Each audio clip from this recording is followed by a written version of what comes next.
The PANAMA trial is a phase 2 trial, a randomized phase 2 trial that addresses the important question of maintenance therapy. We had a certain lack of evidence concerning maintenance therapies with EGFR antibodies. The PANAMA trial was designed as follows. Everyone in the trial that was included received 6 weeks of FOLFOX plus panitumumab. And those patients that were not progressing, that were not eligible for secondary surgery, not dying or not having serious adverse events prior to randomization, were randomized into 5-FU Leucovorin plus panitumumab or 5-FU alone, which is a bit of a unique design because at least from my personal point of view, I've never seen a 5-FU Leucovorin maintenance alone arm. So this is the first trial providing such an arm. The primary endpoint was progression-free survival of the maintenance treatment. It was possible to do a reintroduction of the induction regimen, so giving FOLFOX panitumumab again, which did not really happen in those patients receiving panitumumab maintenance and happened more often, although not perfectly, in patients that receive 5-FU maintenance. I think that was the whole structure of the design. So it's not a very randomization and treatment unto progression design. It's a bit more complex because we have this induction and this randomized part. But I think if you really want to invest on maintenance, that is at least a clear question that we are really analyzing maintenance therapy and not induction and maintenance therapy together.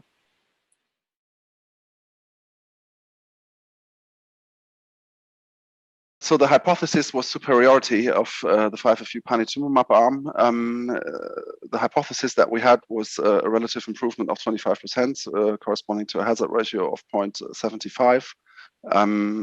It was 280 events needed for that analysis. And of course, due to the structure of the trial, that was really a challenge to estimate the numbers that need to be recruited, need to be randomized, and then have an event in that context. So I think we nearly included 400 patients, 387 to be precise.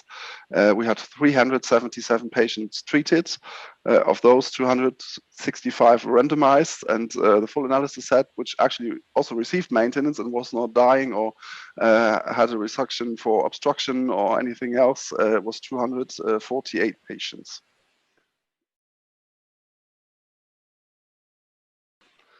The key result, of course, is the primary endpoint. As always with trials, it was the progression-free survival, which was improved relatively by 28% with a hazard ratio of 0.72, and the p-value was 0.014. So the message for the progression-free survival was absolutely clear. The key question with these trials designed for progression-free survival is always, what does the overall survival report on that question? The overall survival, I think we have to make that point, is currently immature to have a definite conclusion, as only 54% of the events have been recorded. Numerically, the overall survival also favors the panitumumab containing maintenance arm, but I think we have to admit that is definitely too early to take that as granted, and I think we will have to wait another year, maybe 1.5 years, to record the necessary amount of events to make a definite conclusion to which extent the maintenance therapy really affected OS and to which extent.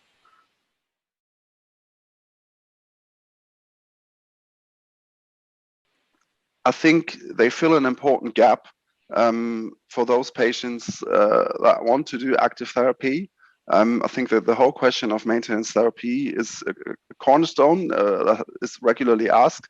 I think we have to be fair and say there are many other situations in metastatic colorectal cancer, like secondary resection, stop-and-go therapies, other induction therapies. So the generalizability is always limited, as always with cancer trials.